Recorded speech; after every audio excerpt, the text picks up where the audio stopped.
안녕하세요. 반갑습니다. 박소재 수석감상 유튜브 채널 BCSTV에 오신 걸 환영합니다. 저는 박소재 수석감상실 김현경입니다. 오늘은 박소재 수석감상실에서 특별 기획한 온라인 감상 시리즈 첫 번째 시간입니다. 오늘 함께 감상한 돌은 제가 가장 아끼는 소장품 가운데 한 점으로 여기에 탁자에 있습니다. 이 세 점, 아니 네 점 가운데 제가 오늘 소개할 그 돌이 하나 있는데요. 한 점을 소개한다면서 왜 이렇게 세 점, 네 점까지 갖고 왔는지 설명드리면은, 왜 저 드라마나 영화에서도 주연이 있으면은 주연이 빛나기 위해서 조연, 엑스트라가 필요하지 않습니까? 그래서 몇 점을 더 갖고 왔습니다. 제가 오늘의 주인공, 여기 이 네 점 가운데 한 점을 만난 건 1977년 전후, 그러니까 지금부터 약 한 45년 전, 바로 여기에서 멀지 않은 남한강 돌밭에서였습니다. 만났다고 한 건 그만큼 의미를 부여한다는 말이죠. 아주 특별한 돌이니까요.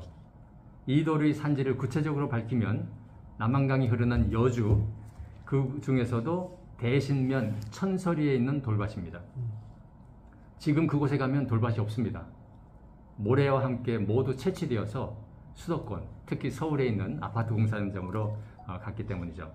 하지만 40~50년 전엔 남한강 물줄기를 따라 자연스럽게 조성된 돌밭이 여기저기 있어서 수석하는 사람들이 서울에서 많이 왔습니다. 당시 저는 군 복무를 마치고 복학을 한 대학생이었습니다. 대학 인근에서 자취생활을 하고 있었습니다. 휴일이 되면 기회가 되는 대로 배낭을 메고 돌밭에 갔습니다. 마장동 시외버스터미널에서 새벽 첫 차를 타고 양평이나 여주, 그리고 그곳에서 다시 택시를 대절해 개군, 천서리, 보통리, 강천리 등에 있는 돌밭으로 갔습니다. 아니, 자취하는 대학생이 어떻게 택시를 대절해? 이렇게 이제 궁금해 하실 분이 있을 텐데요. 그래서 저는 항상 다른 분들과 함께 갔습니다. 대부분 제 자취방 인근 단독주택에 살고 계시던 시인 전봉곤 선생님 일행을 따라갔습니다.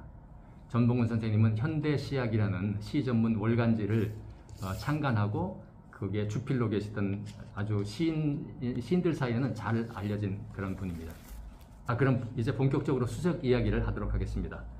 먼저 수석이 다소 생소한 분들을 위해 가장 기본적인 지식, 수석의 조건에 대해 설명을 드리도록 하겠습니다.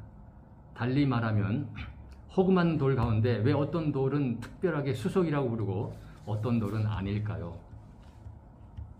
어떤 돌이 수석으로 분류되기 위해서는 필히 지금부터 제가 말씀드리는 네 가지 조건을 갖추어야 합니다.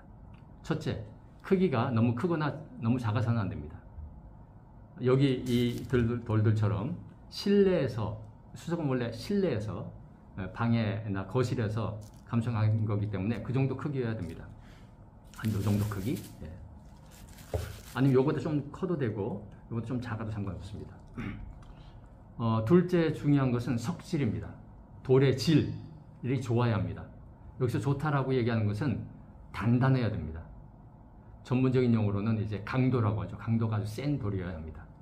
하지만 크기가 적절하고 질이 좋다고 모두 수석이 되는 것은 아닙니다. 수석은 무엇보다도 여기서 가장 중요한 조건인데요. 아름다워야 합니다. 아름다움, 그리고 신비로움, 어떤 그런 것을 갖고 있는 그런 돌이어야 합니다. 수석의 마지막 조건은 자연석이어야 합니다. 인공적으로 이렇게 깎아 만든 돌은 그거는 조각이죠. 그 자연석 조각은 아니고 수석은 반드시 자연석이어야 합니다. 가끔 어떤 분들은 막 그 자르기도 하고 막 이렇게 이게 터치를 가하는데 그거는 수석으로는 결격입니다. 예를 들어서 제가 좀 하나 보여드릴 텐데, 이 돌은 크기도 적절하고 석질도 굉장히 좋습니다. 이 돌인데요. 보시다시피 모양도 예쁘죠? 참 신기하죠? 그리고 이거 굉장히 당당합니다. 근데 이건 여러분 보시다시피 화석입니다. 그래서 화석은 아무리 예뻐도 수석으로 분류를 하지 않습니다. 그냥 화석으로 즐기는 거죠. 또 하나 제가 갖고 온 돌 중에, 돌 하다 보면 이제 이런저런 돌과 관련된 걸 갖다가 이제 갖게 되는데, 이런 돌이 있습니다. 그죠? 참 신기하죠? 근데 이런 돌이 자연에서 나올까요? 절대 나올 수가 없습니다. 이 돌은 옛날에 아마 밀집으로 뭘 짤 때 이렇게 그 도구로 썼던 그런 돌입니다. 아니면은 뭐 그물 그런 용도로 썼던 돌이죠. 그러니까 이 돌은 아무리 예쁘긴 하지만 인공적으로 가공했기 때문에 이거는 수석이라고 할 수가 없습니다. 앞의 세 가지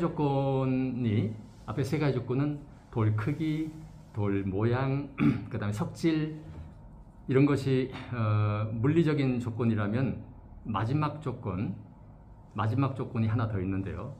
이 마지막 조건, 자연석이어야 된다 하는 것은 수석의 어떤 미학적 조건, 그러니까 인공적으로 가미하지 않은 자연에서 나오는 어떤 의미에서는 노장사상, 자연 철학 이거와 결부되어 있는 취미 활동이 되겠습니다. 이 네 개의 조건을 종합해서 수석을 정의하면 제 나름대로 다음과 같습니다. 수석은 실내에서 소장할 수 있는 크기의 석질이 좋은 아름다운 자연석을 일컫는 말이다. 뭐 이렇게 정리할 수 있겠습니다. 수석의 세 번째 조건, 즉 아름다움은 주로 돌의 모양과 색채와 문양을 통해 나타납니다. 모양이 아름다운 수석은 형태석이라고 합니다. 형태가 아름답다. 그 형태석은 다시 뭐 산수, 경석, 그 다음에 호수석, 물형석, 인물석 여러 가지 이제 그 카테고리별로 이제 불리는데, 제가 갖고 온 오늘 보여드릴 거는 추상석입니다. 그러니까 조각에도 보면 추상과 구상이 있잖아요. 그래서 이 돌입니다. 요것도 남한과 요 양쪽에서 멀지 않은 곳에서 갖은 건데, 주신 건데, 모셔온 거죠. 제가 아낍니다. 여기입니다. 정말 예쁘게 생겼어요. 어떻게 자연 속에서 이런 게. 그러니까, 모함에서 떨어져 나와서, 뒹굴고 장마에, 비에 뒹굴고 하면서 이렇게 깎인 겁니다. 그러다가 어느 날 우연히 한 인간의 손에 딱 해서 서장이 된 거죠. 만약에 이것이 제 손에 안 들어왔으면은 이 돌은 아마 지금쯤 서울 어느 아파트 세멘 바닥 콘크리나 혹은 벽 속에 들어가 있을 겁니다. 그죠? 예. 거기에 수석에 또 의미가 있기도 합니다. 자, 그럼 이제 오늘의 주인공 문양석, 이게 형태석이라면 이제 문양석인데요. 문양석 한 점을 보여드리겠습니다. 와우.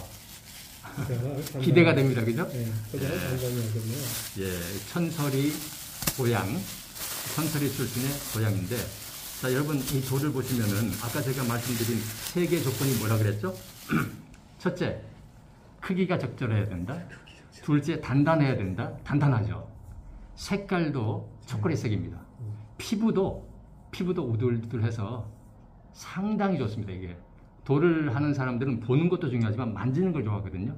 이렇게 만져보면 나중에 이제 만져보시면 아시겠지만 우들두들, 두꺼비 이처럼 이렇게 굉장히 좋습니다. 근데 이 돌의 압권은 바로 이 눈입니다. 보이시죠? 네. 죄송하지만 여기 물을 조금만 주시겠습니까? 요거. 물을 지금 뿌려보시겠다는 거. 조금만? 예, 고맙습니다. 이 수석을 이렇게 제대로 감상하려면은 이 물로 이렇게 발라보면 좋은데,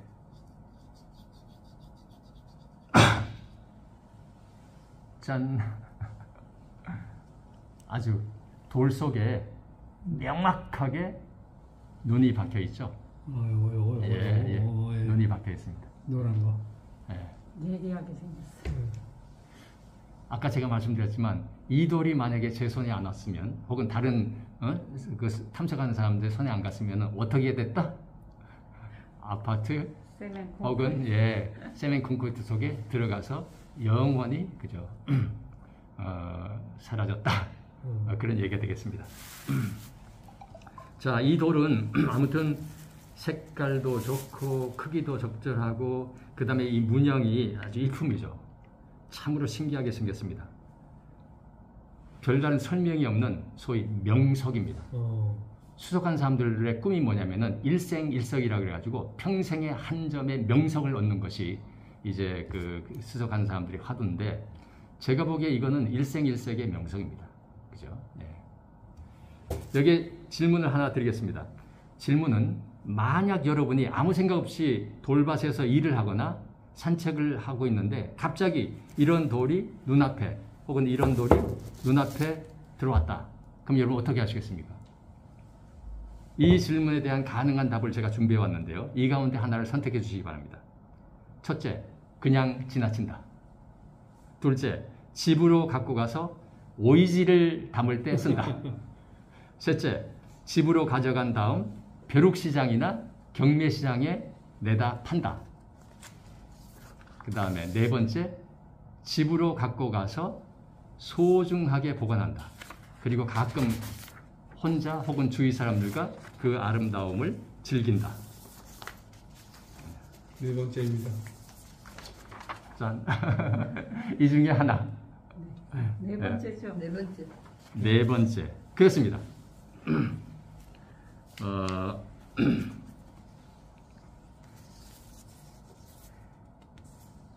예.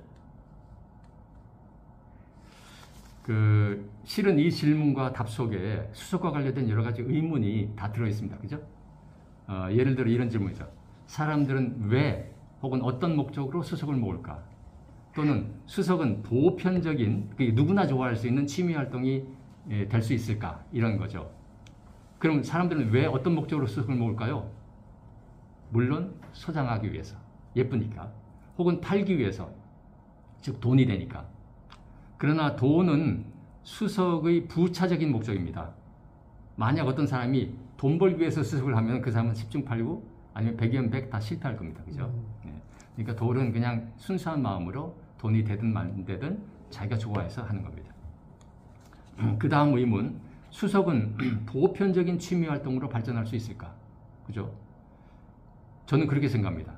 왜냐하면 인간은 기본적으로 무언가 아름다운 것을 좋아하고 아름다움에 반응하기 때문입니다. 그러니까 수석 혹은 이런 거에 대해서 전혀 모르는 외국인이라도 제가 이제 외국에서 경험을 했습니다만 이런 걸 보여주면은 즉시 반응을 합니다. 그리고 자기도 땅만 보고 다닌다 그런 얘기를 제가 들은 적이 있습니다. 자, 그럼 제가 지금까지 들려드린 이야기 가운데 키워드 오늘의 핵심 그 내용을 단어를 몇 가지 소개하고 오늘 영상을 마치도록 하겠습니다. 첫째, 돌밭. 네, 그 다음에 탐석. 그죠? 탐석이라는 말을 제가 썼습니다. 돌을 구하러 간다는 얘기죠. 그 다음에 거기서 얻는 것을 수석이라고 하고 수석의 조건 네 가지 말씀드렸고요. 그 다음에 형태석, 문양석, 추상석 이런 말씀을 드렸습니다. 그리고 수석한 사람들이 평생 한 점 원하는 일생의 명석, 그죠? 이런. 자, 다음 시간엔 제가 독일 유학 시 그곳에서 구입해 소장하고 있는 호주, 멀리 오스트레일리아산 명석 한 점을 함께 감상하도록 하겠습니다. 기대하시기 바랍니다. 네, 감사합니다. 시청해 주셔서 감사합니다. 마음에 드셨다면 구독과 좋아요를 잊지 마시기 바랍니다. 이상 박소재 수석 감상실 시리즈 첫 번째 시간을 마치도록 하겠습니다.